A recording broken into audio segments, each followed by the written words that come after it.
All right, there we go. Yes, so I go to drive.google.com, and then you should see the blue new button in the upper left-hand corner. And when you click on the new button, you scroll down to where it says more, just hover over more, and you'll get that new pane that opens up, and boom, there it is, Google Sites. Go ahead and click on it, and it will open up to a brand new Google site for you to start creating and working on. You already have one. If you already have one, you can continue to work on that one. Do you still have to go to sites.google.com? No. So from now on, for all new, you could if you wanted to, but now you can just go right into your drive, and you can search based on sites. So this is what you're going to get when you first open up the site. Make sure you know the title of the site is not the file name of the site. So there's two different places you're going to have to name it. This is the title of your site, like, you know, Mr. Marquez's science class or room 404. This is the name of the file that you'd find in your Google Drive. It could be the same if you want, but it doesn't automatically default to being the same. I'm going to title this page Sandbox because we're going to play around in it.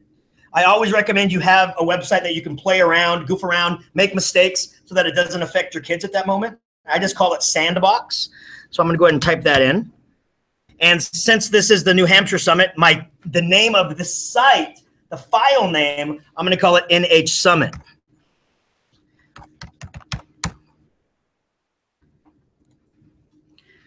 So once again, that's how we differentiate. That's the file name of the site that you'll find in your Google Drive. And this is the title of the site. This is what your parents and students would be looking at. Raise your hand if you utilize Google Classroom. Okay, good. Okay, now a lot of teachers ask, well, why do we need a site? Classroom, because that's where all the kids get their information. That's where all their stuff's being pushed out. This is for parents. If you are utilizing Google Classroom, then your site needs to be a resource site for your parents. Question? Well, no, I was just going to say, like, for high school teachers, like, the site is a great place to curate all that stuff, so you don't have to do it for every class. Absolutely. That is, I mean, it's a great, you should think of a site as your own little LMS. It's your own little learning management system for students that weren't in class, that don't go to Google Classroom.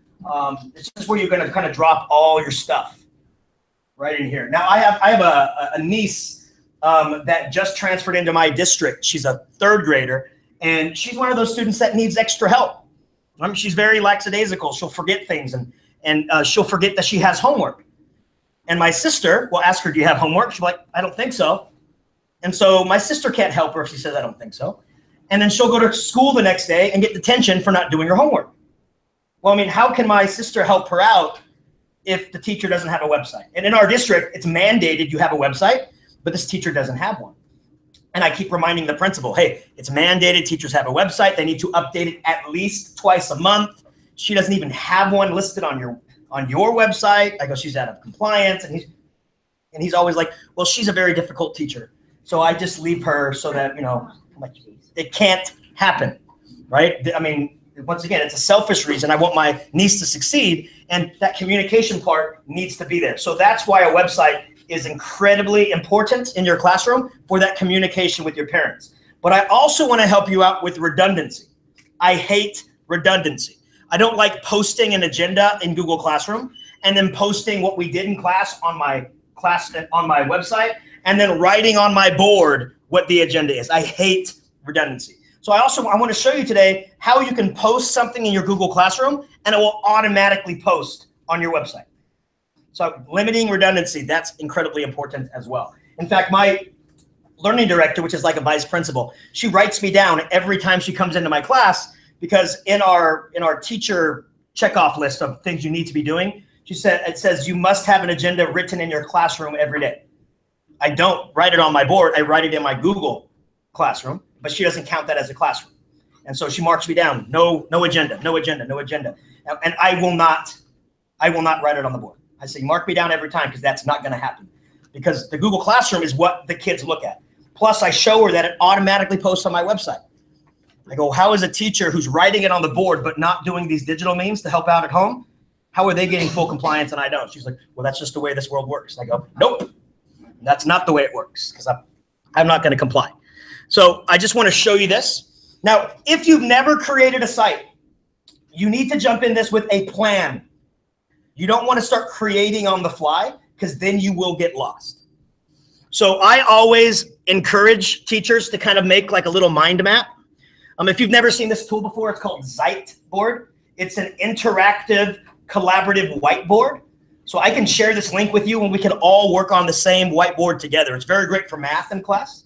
exSITEed, Z-I-T-E-B-O-A-R-D. In fact, if you want to join this exSITEed board, I will. I'll hit invite people. I'll click on the link and I'll post it in our back channel, and you click on it and you can actually join in and type in there if you wanted to. But I highly recommend having a plan. So like right here,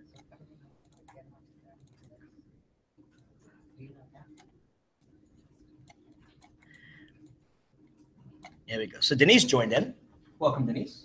So this is our main page. This is the page that we just created. On your main page, you want to make sure this is where you have the most important things you want your parents to know. Because we all know most parents would just visit your website, look at the main page, and if they don't see what they can find, they're just going to leave. So your main page is the most important information. So you don't necessarily want to put, welcome to my class, this is who I am, because by the middle of the year, they know who you are and they know what the class is. So it's your main things at the very top of your page that you want your parents to see. You also need to kind of think of the 2 clicks to success rule. You never want your students or parents to have to click more than twice in order to find what they're looking for. If they do, they'll get lost, they'll give up, and your website becomes useless. So 2 clicks to success. So the way we're going to be looking at this is your main page, and we are going to create 3 sub pages. Okay, so I'm going to go off to the side here, and I'm going to call this one homework. I'm going to call this one classwork. And I'm going to call this last one projects. So these are like our 3 main pages that we'll have on our website. You may have it as Unit 1, Unit 2, Unit 3, completely up to you. And then we're going to have a sub page, right? It's a sub page of these pages. This is why you need to plan it out, because you can get lost in your main page, your sub page, and your sub page. So like I'll just say this is Unit 1 and this is Unit 2. So we're just going to go down to that 2 tier. Now, if you've worked with the old Google Sites, you can have up to a 5-tree structure. So a subpage of a subpage of a subpage of a subpage. At the moment, the new Google Sites only allows you to go down to this 3-tiered structure. So just a subpage of a subpage.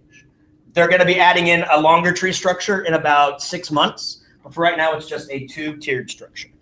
So this is our plan for our web page. Our main page, we have our subpages, and then our subpage. So I'm going to jump back to my site. We called it Sandbox. And if you want to write here, super easy. Double click. Boom. And it brings up your wheel of awesomeness right here. And all you have to do is type, hit the text option. That's it. How did you get that circle? Double click.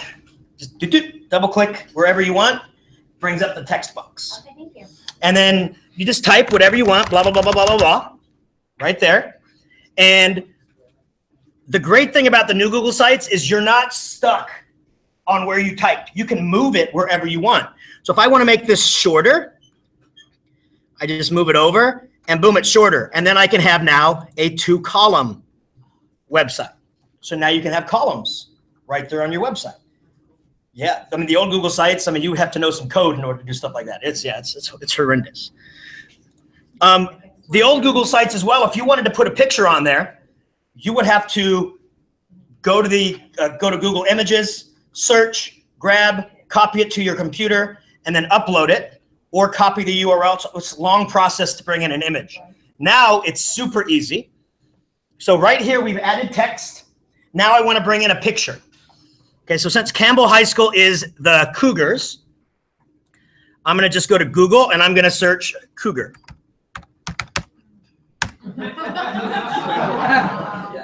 Okay. We all know the So there's a cougar. Now, if I want this image right here, all I do is click to bring up the main place. And all I'm going to do is click once and drag it to my website. That's it. So you just have to know where your website is, which is right here. So I click, hold, come down, and let go. Boom. It's right there. So now you can just bring in images from one to the next. Yep, absolutely. Yeah, if you ever need me to repeat myself, please, this is your session. This is your session. Yeah, so all you do is you go to any image that you want, find the image you want. There he is. Click and hold, drag to your tab where your website is, and then let go. Done. And now you can resize it. You can crop it. And you can move it wherever you want. Just like that. Now, notice how these are squared. Some people don't like square images. They like it to be a little bit more malleable where it flows a little bit better. If you want to do that, then when you search, you have to type in after your what you're looking for, you have to type in PNG. PNG stands for Portable Network Graphic, and it has a blank background. It's transparent. So I just type in PNG, and it brings up all these images that have no background. You have to double check because some people on the internet are liars, and they say PNG and it's not. So you always click on it, and notice how the background's checkerboarded. Now you know it's transparent. That's what a checkerboard means. There's no data for the background. And so now all you do is click and drag and then put them in. And some of you are like, well, what's the difference? It's a white background. Well, yeah, if we change the color of the background, though, it'll just be the cougar over that new background. There will be no white box surrounding it. So I can move it wherever I want. I can resize it any way that I want. And then I can insert text in between the two wherever I want. Can I ask a quick question? Absolutely. I've been working with Google Sites a little bit. See how it cut off your cougar's head? Yes. I have found that sometimes there seems to be a couple of glitches in trying to keep the image not to cut off. Yeah, so there is going to be some glitches when you do it this way, right? You can always actually bring the cougar into like a Google Draw and then resize it and then bring it back over. So there are some workarounds for that, which I'll be showing you how to make a custom background using Google Draw and PNGs as well. Right. And then notice a couple other things on the Wheel of Awesomeness. You could bring in an image from your computer, or you can search Google images right off of the website if you wanted to. You can upload your own video, or you can upload your own images as well from your computer. This URL, you can bring in any external site link. Now, it's not the same as embed. Does anybody use the embed function off websites? It's a very powerful tool, except the new Google Sites does not work very well with it.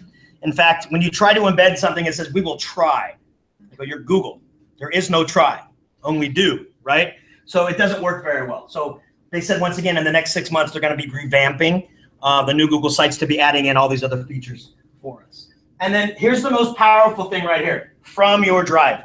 You can bring anything that's already in your Google Drive easily right over. It could be a syllabus that you have typed up in Google Docs. It could be a spreadsheet that you had your kids fill out. It could be anything right from your Google Drive. That's why it's imperative that when you're using this, you save everything to Google Drive, not your computer. Save everything to Google Drive, and it brings anything up. So if I wanted to bring in a document, I click from Drive.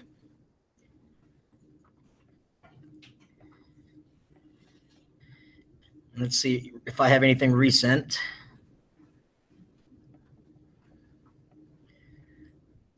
Here we go. So here's my keynote from today. If I click on it and I click insert,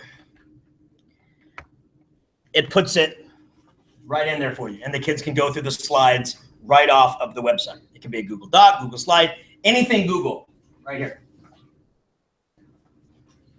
Have you noticed whether, I have lots of sites in the old Google and just tons of material curated, and I'm wondering about the new site, does it play well with other video, like Vimeo or any of those other sites? Right now, YouTube is the best option I with know it. it's always the best, but So any outside ones is going to be hit and miss. Yeah. But it's like I said, it's the new Google Sites is still in beta, Yeah. but they love pushing things out in beta, having teachers test it, and then say what's not working, and then that's what they fix, what's not working.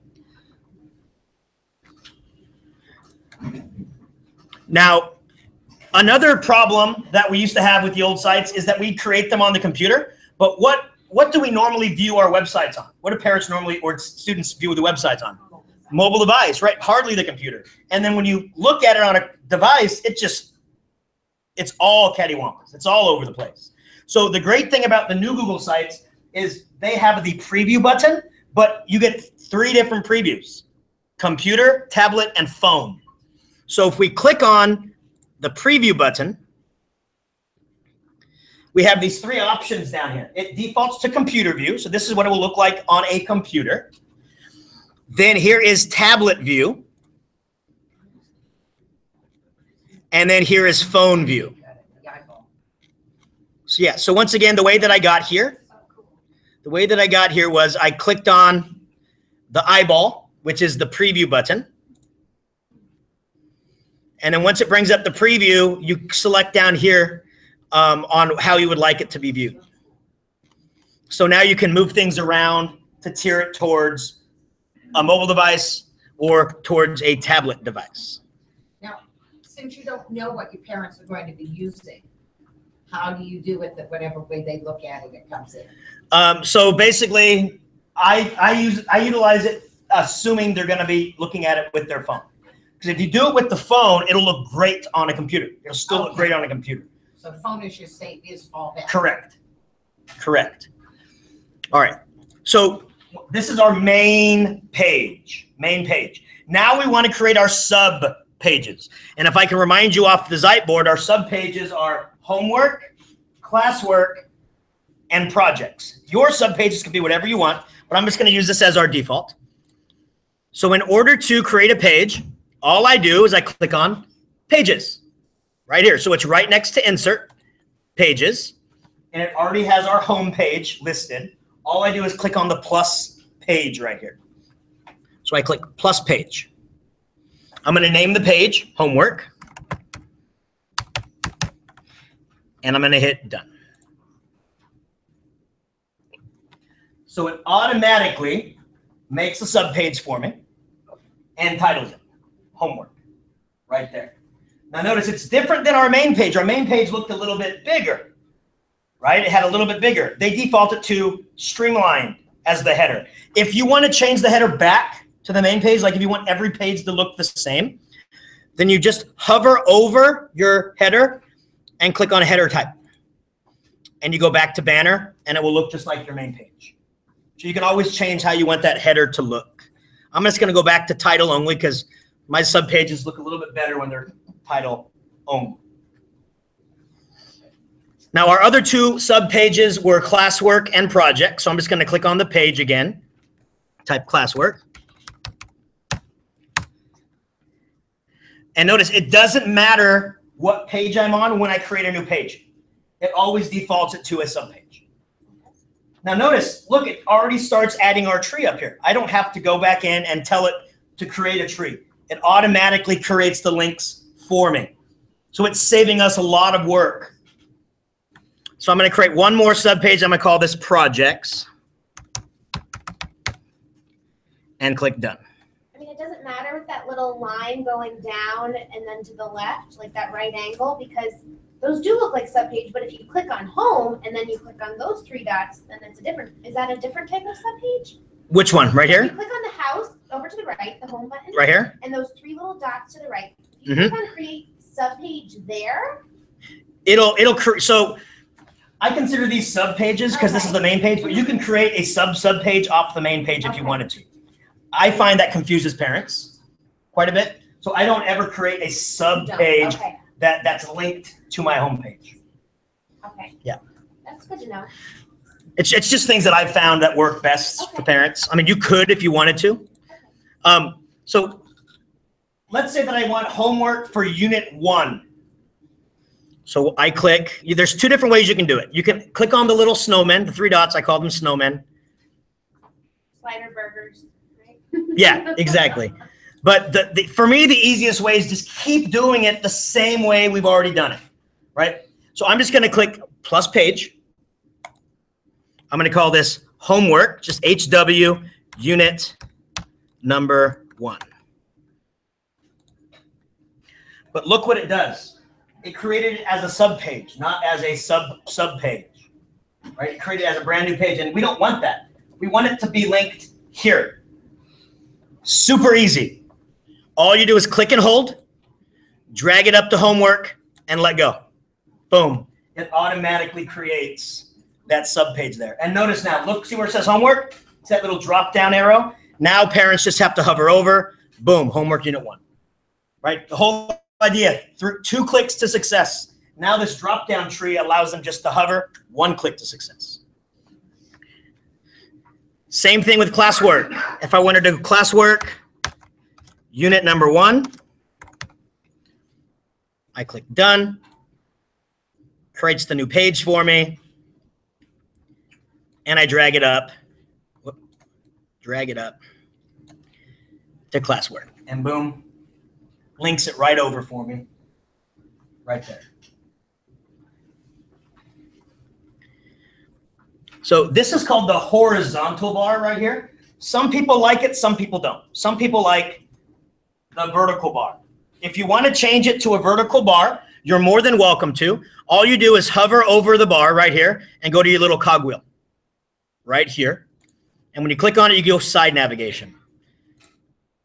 The only problem with this is that some parents will look up here for your stuff and they won't see it, and they won't know to click on the pancakes right there, the little stack, because they have to click on the stack in order to see your pages now. Right, so there's already 1 click. Now you're down to 1 more click. So I always recommend, just for the benefit of parents, keep it as that top navigation.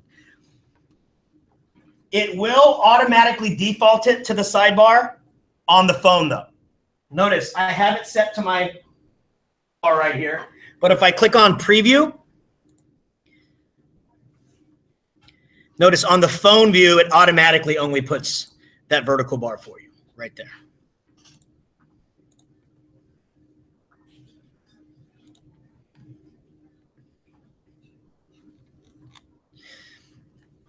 Don't forget, if you're doing this as a department, if you don't want to do it as just your class, but you want to make a department page, you can always add people to collaborate on the page as well, just by clicking on this plus person right up there, that little silhouette of a man. Sounds like a Queen song. But you click on it. Right now it's private. Only I can edit and view it. I change it. I add a person's name, and I give them editing rights, and now they can co-edit with me. So if your department wants to have like a common web page, you can always invite everybody in your department, and you can all work on it together. And every page still works the same. Just double click where you want to type, and then you have your wheel of awesomeness right here to add anything that you want right there. And then, of course, there's always the little themes off to the side that you can change. Right now, there's only 3 themes. You can also change the background colors right up here as well. But it's not as customizable as the original Google Sites. I'll show you how to hack that. And you can add your own little headers in the background to make it work well for you. Any questions? Yes? Can you change font size in the text box? No. Yeah, so that right now as well, there is justification, and there is hyperlinking, and there's size. So heading, subheading, and so forth. But at the moment, no font size.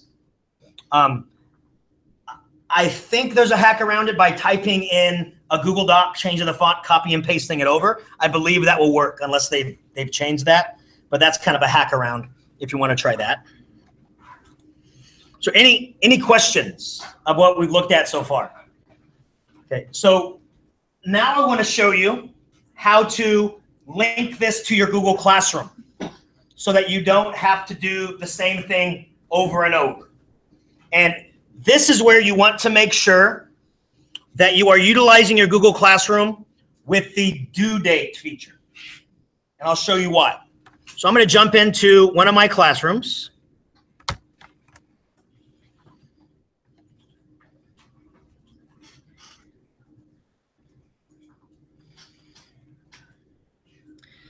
I'll jump into this boot camp right here.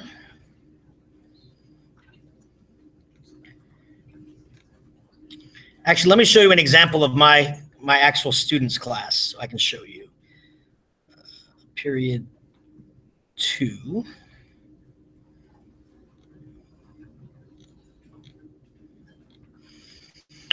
So every day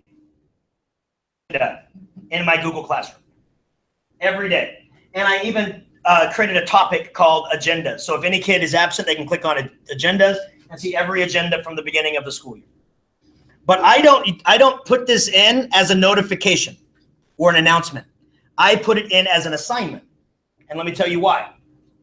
I put it in as an assignment so I get this countdown up here. So when my kids come into my classroom, they know to go to Google Classroom. They know to look at the assignment. They know to read the agenda, see the big idea for the day. And then it says, if you've read the agenda and understand what needs to get done today and know what homework is due, then please mark it as done. And so it shows me that my kids have agreed that they've read the agenda. I show this to my LD because I'm like, look, now I know they've read it. Now it's not just a static thing on the board. I know that they've read it. And I know if 3 haven't, either they're absent or they're not following our cadence in class. And then I give it a due date. It's due that day. Here's the reason a due date is very important. If you put a due date, it automatically creates a calendar event. Automatically. So if I put, let's say that I'm going to do an agenda for us today. Now, I don't like retyping everything over and over. So what I do is I just repost the same agenda and I make my adjustments. So I'm going to go ahead. Actually, I'm just going to copy this because I'm going to do it on a different one. I don't want my kids over summer thinking I'm assigning them work. Crazy Marquez. And can you paste like that last paragraph on today's meet if you have read the above? Oh, yeah. I think that's really powerful. No, absolutely. Thank you. So I'll post that in today's meet.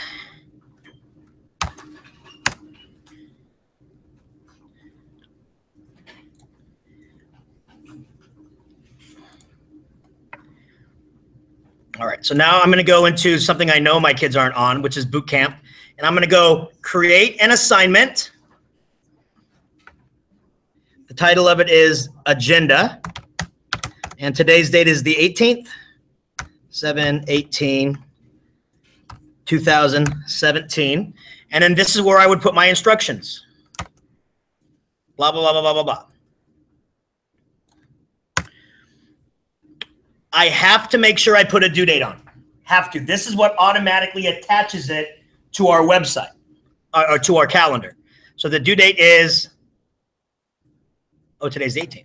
All right, there we go. And then topic. I already saw it. Agenda. And I click assign. Now, if you want to double check that it actually gets put on your calendar, you click on the About page and click on, you can either view it in your Google Classroom, but I want to view it to make sure it actually posted to my actual calendar. So I click on Calendar, it opens up Google Calendar, and there it is. The agenda is posted. So now that you know the link has happened, all we do is embed this calendar on our website. That's all we do. So now I go back to my website. I'm going to go to the main page to make sure the calendar is one of the first things that's up towards the top. So I'm going to go ahead and delete this cougar. And under Insert, I'm going to click on Calendar.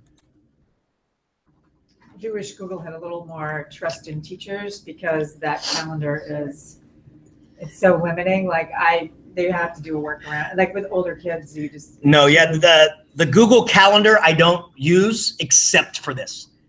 This is the only thing I use my Google Calendar for, is to automatically post my agenda for parents. So you have to have a separate calendar. It automatically creates a separate calendar for you. You don't have to create anything.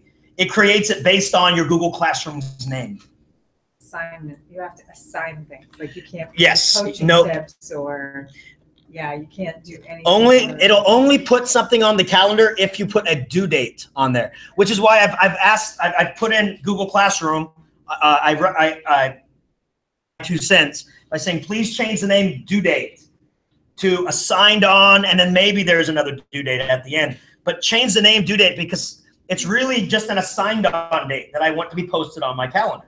I don't want parents to get confused what a due date is versus an assign on date. But so they're thinking about ways to do that. But for us, all I did, once again, is I clicked on calendar right here, find the name of the class. And so it was boot camp was the name of the class. I click insert and boom, there it is right there. So if I go to my preview and I go back to, there it is. There's my assignment. And it says right there, if parents wanted to see what we did that day, automatically posts right to my website. So now you don't have to update your website every day. If you're using Google Classroom, it'll automatically update your website every day. So the next day, you're not going to have to touch your website. It'll come up with the next days automatically. Correct. But they cannot go back to see what was assigned 2 days before. No, they can just by clicking this back button. Oh, okay. All right, thank you. Yeah, right there. Or you can change the view if you would like. So I can come back up here. Right now, this is it's called Agenda View. But if we click on it, go to the cogwheel, I can change it to Weekly View. So it'll show the entire week of what's happening. Or you can change it to Monthly View. So you can change it to any view that you want. I usually do the Weekly View because then it posts the assignments that it looks just like that. And we pick to be there. They can't go on to Correct. their version of it and see. Okay. Correct. Yeah, you would choose the way you want it to be viewed. So I've selected Week View. And now parents click on that and boom, it brings up the little bubble of everything that you've done.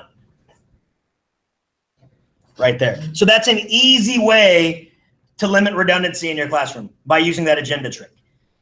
Now, I just started doing the agenda just to keep my kids accountable. I hated my kids coming back the next day saying, I didn't know we had that for homework.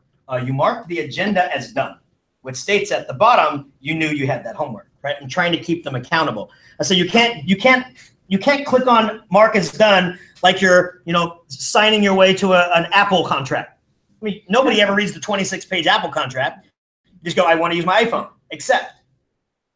You have to read. Make sure you know what you're doing. So it holds my kids accountable. It was only a happy accident that I found out, it automatically links to my calendar, which automatically links to my website. Boom, saves me time. Yes? So if you have more than one class, would you put both of the calendars on there? Fantastic question. So it all depends. So like I have four classes, but it's all the same class. So what I would do, let me show you, and I'm glad you asked this question. Under the cogwheel, I erase the name of the class and I turn off the title. Because if it's the same assignments, I don't want them to think, this is only for period 2. I'm in period 3. So I erase the title and I click off undo title. Why do I do that? Because if I just erase the title, it'll still post the title. So I turn off both just to be double sure. Now, if you teach 2 different subjects, let's say that you teach a technology class and you teach a history class, then you want to post 2 calendars.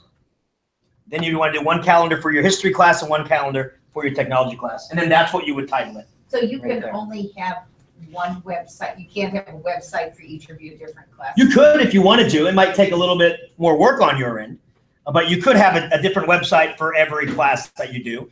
Or you can have a single website with all your classes as subpages. Okay. Yeah, so completely whatever works best for you. Any questions? So what I want you to, yes? Currently, they only support one calendar in one embedded object at once. So yeah, currently, like you can't go in and say, 2 calendars. But what you can do is come over off here and do another insert and have 2 calendars separate. Yeah, in the original Google Sites, you can say, I want this calendar and this calendar to show. And it would say like, you know, red is periods 1 and 4, and then blue is periods 2. On this one, you have to have 2 separate calendars to have 2 separate subjects. But that's a hack one. They should be changing that. They always give me the same time frame, 6 months. If anybody wants to see what's coming down the pipe for Google Sites, if you go to my website and click on Get Excited, I have a link at the very top that has the newest information on Google Sites. It talks about the timeline, because if you are using classic sites, that's what they call the old Google Sites, classic sites. They're telling you that in March of 2018, you can no longer update them. They won't get taken down. You just can't update them anymore. But they're not going to do that until they have their conversion ready. So you can convert your old sites into the new sites. So they're getting that conversion ready. And also it tells you down here what they're going to be expecting to add. Notice they don't have an exact date, right? So the search site, restrict access to site, embed URL codes, incorporate more themes, custom web address. So they're showing you more text formatting options. That's what teachers really want. So these are all the things that are down the pipe. No actual date is being given. So what I would like you to do right now is I want you to try and add a calendar to a website, right? Because this is the part that can kind of get you a hiccup. And I'd like you to practice it right now so that you can feel that you're successful with it. Even if you have to create like a fake Google Classroom and create a fake agenda, I would like you to see how this is done. So I want to give you about 5-10 minutes to try this out. And if you stumble, I'm here to help. Right? And if anybody has any questions, please raise your hand. I'll come by. So I did put calendar, but I missed how you, what the setting thing is. Change. So just click on it. And then the little cogwheel. And then it gives you the options. So you can change the view mode. You can erase the thing up there. Okay. Thank you. Did the old site used to have a template that you could copy? Yeah, so the old sites have lots of templates that you could have made, and there'll be a template gallery for sites as well. It's not available yet. You know, I've never tried. Let me see. Let me click here because usually this is where you would go. And yeah, so there's tons of templates already pre-made if you don't want to start from scratch. And you can even add a template as well if you wanted to create a template for your school. Can you show that again? Oh yeah. So it's funny because this is on every single Google product. There is the icon of that product in the upper left-hand corner. It's not an icon. It's actually the button to the template gallery. And so this is the icon for this Google Sites. And if you click there, it takes you to that template gallery. And that's available for Google Docs, Google everything. Once it's in there, can the person looking at the site toggle around like from month to month, or is it just whatever you put in there that you want?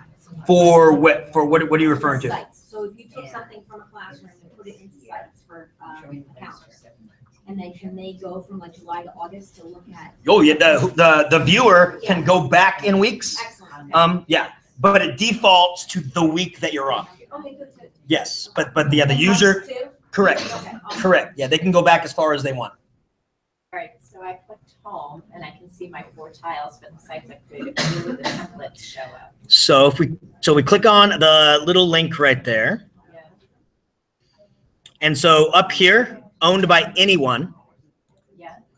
owned by me or not owned by me. So if nobody else in your district has created a site and shared it out, you're not going to have access to it. Okay, yeah, So we're just starting. yeah, so once everybody starts populating that, then you'll start seeing more and more sites. I thought you meant they were like templates out there. Yeah, so they are working on a public template gallery. Okay. That'll be coming out, just like that's in the Google Docs and the Google Slides. But once again, no timeline has been given for it. Oh, I did want to show you all one other thing, and it's a small thing, but it can really make the difference. And so my principal at the beginning of last year, he goes, I want everybody's website to have the same header color. Everybody's website. And I want your header color to be the exact same color from the school website. Well, that seems simple enough, but if you notice, let me go back into our sandbox.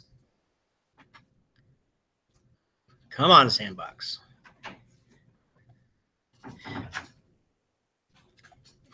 Taking it sweet time. Alrighty, so here's the main page. And so I go to themes and I want to change the color. Well, there's not a lot of colors you could choose from, so I can click on this little paint can, but you're going to be hard pressed to find the exact color. And I thought, I'm going to choose the closest one and use that. No. My principle's no. It needs to be the exact color. So here's a way to kind of hack around that, right? So let's say that I'm on the app event site, and this is the color that I have to have. There's a little extension called Color Picker. Color Pick. And I'll put the link of this in our today's meet. Okay. And if you click on it, you can hover over anything. And when you click on it, it gives you the hash number. It's not a hashtag. It's the code for that specific color. Okay, you don't have to know what it means. All you need to know is Control-C to copy it. Boom. Now I go back to my website. Here's the hash. Control-V. Boom. The exact color pops up. So if you ever have a principal that really wants a color, this is the way to get it. Right there. We're the same in our district, and it's to provide consistency for parents. So they go to the site, they know they're at your school district. Absolutely. So, same exact thing. And so that's the little trick. So let me actually put that link for the color picker into our today's meet.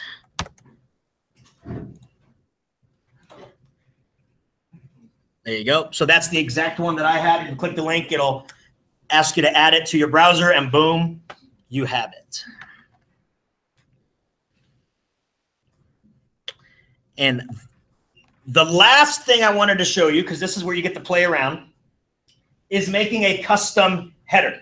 Like if you want an image for your school in the background, and you don't need anything special like Adobe Photoshop or anything. All you need is Google Draw. So if we go to Google Draw, anybody use Google Draw before? Okay, it's what's that? Drawings? Google Drawings. Google Draw. Yeah. And I love using this for my kids to make posters, infographics, and everything. And once I show them the PNG, oh, they can start layering, right? So let me show you how I'm going to do this. I'm going to click New. So once again, I'm back in my Google Drive. I'm leaving everything open. I'm going back into my Google Drive. Going to go to More. And I'm going to click on Google Draw, Google Drawings. I'm going to title this website banner or website header, whatever you want to title it. So I'm going to call it NH banner for New Hampshire, not Bammer. Notice, what is the background here? Checkerboard. So that is, there's no information. That means it's transparent. So the first thing I do is I want to create kind of a place to type. So all I'm going to do is go to Shapes, go to Callouts, and here's some banner things. Right? So I'm going to go ahead and click on this little banner, take it across. Boom. There we go. And once again, if your principal wants that color, then all you got to do is go down to Fill Color, Custom, put in the hashtag. Oh, sorry. That's the link.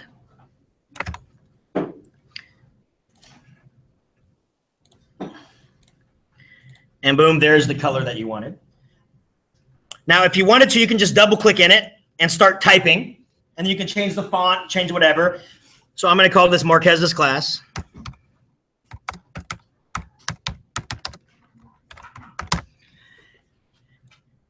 You can highlight, you can justify it to the middle.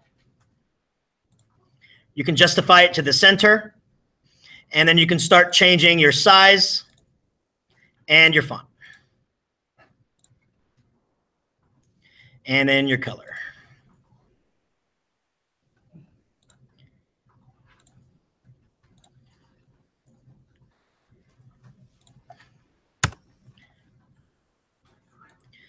Make it a little bit smaller.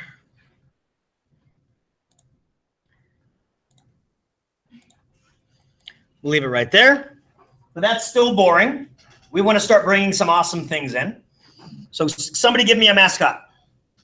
Bobcat. Bobcat. Okay. So I once again, I go to Google Images and I search Bobcat, but I want to keep the PNG there.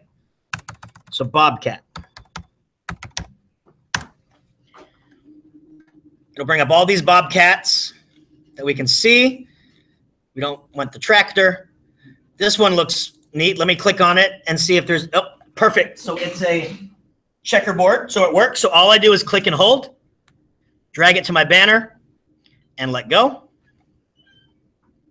There he is. And since he is transparent, I can overlay him there. Boom, right on my image, right? Kids like slashes and stuff, right? So I'm going to go to, once again, I'll go back to my Google Draw, or my Google search, and I'm going to type /PNG. Hope it doesn't bring up that guitar player slash. Oh, it does. Okay. Maybe then I'll do claw.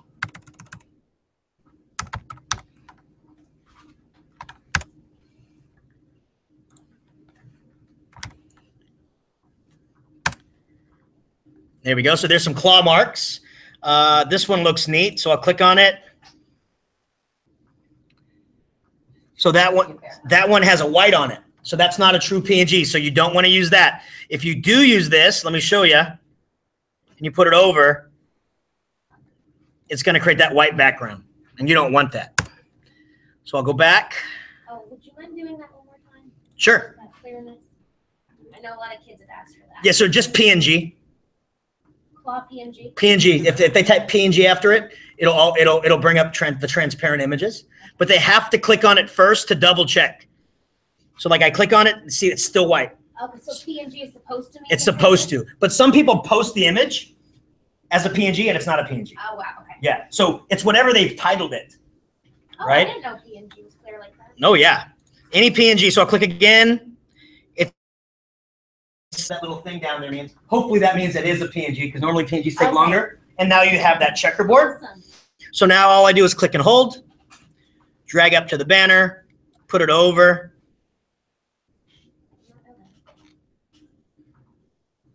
It's making me a liar. I'm gonna try it again.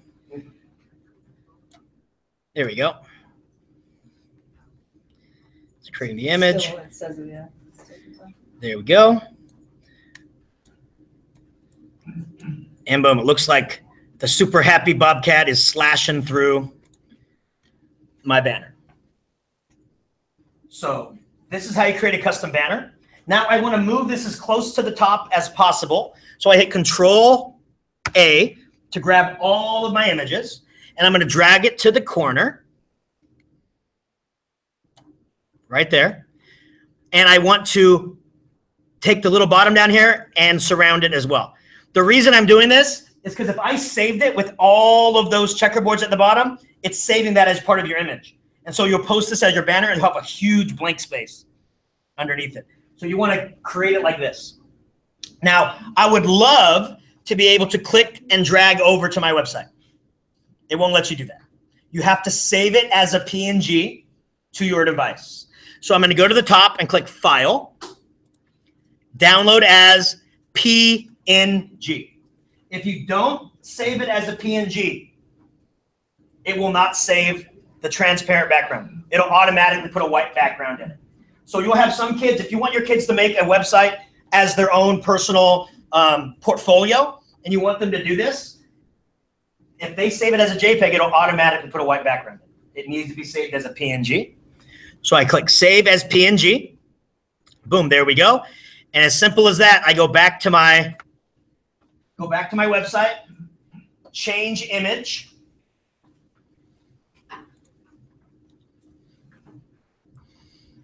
And then upload. Here's my banner. I click open. And there you go. Now you have your custom background there. I would erase my title so that it doesn't overlay on top. So how do you save it as a PNG again? Yeah, so in the upper corner, under File, you go Download as PNG. And that'll work. Now, does anybody have 3D printers in here?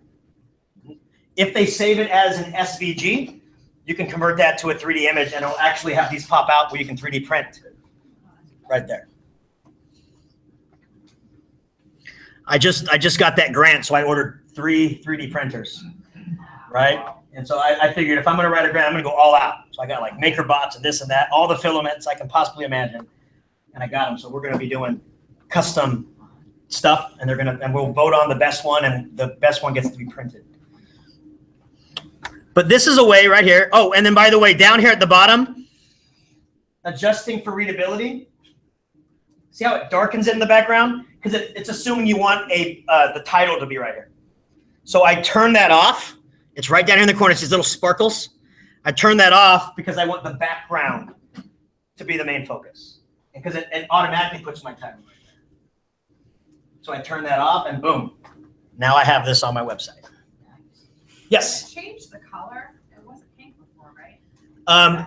The background, let me see. So if I go back to themes, I can change the background right up here.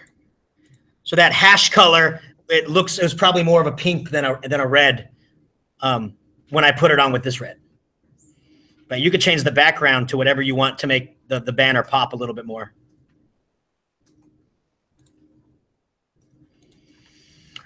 So I usually like to end sessions like this about 10 minutes early so that you can play around and you can try. And if you get stuck, I'm here to help you out. Also, because it's right before lunch, usually people who go, I got this, you get first crack at the sandwiches, so you're not left with like tuna, right? So it is 12:06, so there's 9 minutes left in this session. So I do encourage you to play around and try and make a banner and try to put it in and try all these things.